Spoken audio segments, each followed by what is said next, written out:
when I was a part of YSS intensely, I was meditating twice a day, and it was the best thing I did for myself because I genuinely felt like it was a cleanse. Yeah. I was also chanting my Hanuman Chalisa. Yes. I was sitting in my mandir at home, praying to the different deities. But I never truly understood what it meant to pray to deities. I didn't understand how deep mantras Was it can... important to understand? Somebody made you do that. Something made you do that. All our sadhana, if I look back on the journey, it's as if somebody is making you do it more than you thinking and doing it. First standard, second standard, Yeah. third standard. Yeah. Yeah. I understood the depth of what a deity is through a podcast guest that we had. His name is Rajarshi Nandi. We've done more than 15 episodes with him, probably on different deities. Now I've understood what a deity is. But it took me that transition of doing those 15 episodes with him and like understanding that, okay, we're talking about Parabrahm or Paramatma on one end, which is the universal consciousness, which is the goal, which is what Sanatan Dharma points you towards. Yes.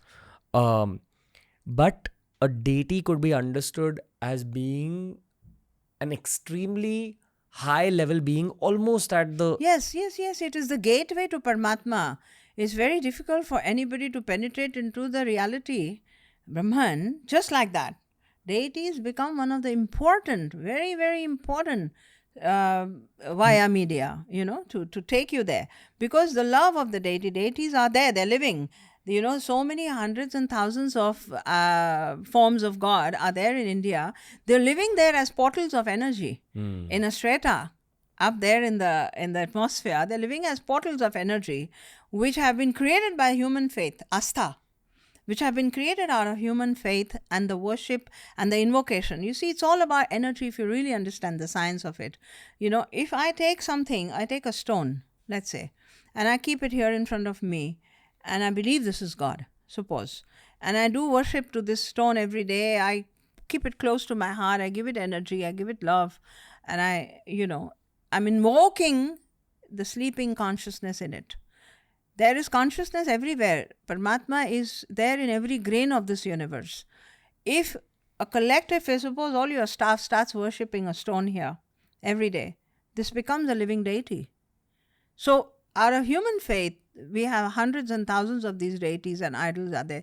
They are actually living as portals of energy. So if there is a Bhairav, there is a Bhairav. And he showers on you what his qualities. It's conditioned consciousness. If you really understand it from the scientific Vedantic terms, there is pure consciousness, which is Paramatma, and then there's conditioned consciousness, which has got Trigunas in it. Expand. Paramatma is formless, it's pure light. And conditioned consciousness has qualities, Trigunatmak. It has the Sattva, Rajas, Tamas. So we have Sattvic deities, Rajasic deities, Tamasic deities. Sattvic deities are absolutely unproductive and only transcendental into Paramatma, like Brahmaji, Saraswati, the white, what we say, the white pure forms. Rajasic deities are all the Vaishnava faith. The entire Vaishnava faith, which is so dear to householders, and it's the bhakta number is quite high for the Vaishnava faith. Because it is for the worldly living, and it gives you, ideally, this faith ideally gives you all that is required for a successful householder's life on earth. And then you have tamasic deities which come under the reign of Shiva. This is transcendental. It's like Mahamrutyunjay. It's a force. Under the Shiva's clan comes all of the other deities, like you have the Kali and the many of the Mahavidyas and Bhairav and all the forms of Shiva.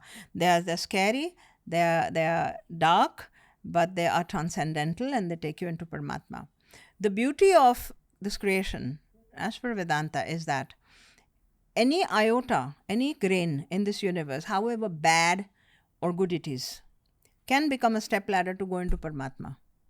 So, we have created Devi Devtas in our culture. We have created Devi Devtas for all kinds of people. Those who are pure-hearted can go into Sattva Bhakti.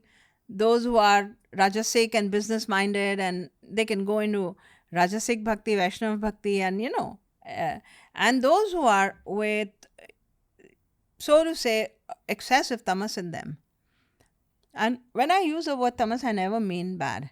Tamas is very, very important stuff for transcendence. This universe would have ended if there was no tamas, because tamas finishes all that is decayed and creates space for creation to happen.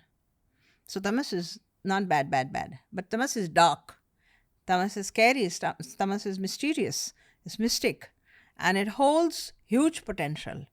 So there are people who are dark in sense of mind and clouded and derailed.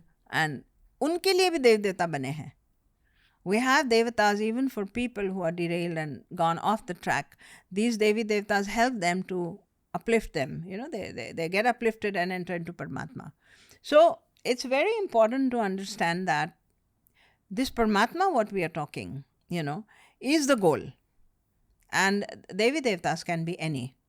And whatever one is doing, one will achieve. If you are 100% surrender, one will achieve perfection and will enter into the realm of the ultimate Brahman. Definitely will. If not in this time, maybe next time. There are bhaktas, you have bhaktas of, they are into so many, dedicate their life and then they die. So one would answer, okay, how has he entered into Paramatma? We are taking life to be limited to birth and death. It is not. It is not limited to birth and death. It is much beyond. So the journey continues. I mean, the wisdom you have, Ranveer, is not a wisdom of you as Ranveer in this life, is it? No, same thing with me. I told you I was not great in studies. And where do I have so much of wisdom coming in from? It's coming from lifetimes and lifetimes and lifetimes of bhakti, shraddha, devotion, study, whatever. How can one ensure that this is the last lifetime that they're spending in this realm? The knowing and the need of knowing comes from the ego. When you drop that, then who wants to know? There's nobody who wants to know. Spirit takes its own path. Correct? So you could dedicate every waking second to practice. Yeah. And you still may not make it to enlightenment. Yes. And this moment you could get enlightened. Mm-hmm. And this moment you could get enlightened when that spark of understanding enters into your brain. Hey, if you enjoyed today's clip, make sure you check out all the other clips we've uploaded on this channel. You'll find a clip related to almost every single topic as long as you're willing to search for it.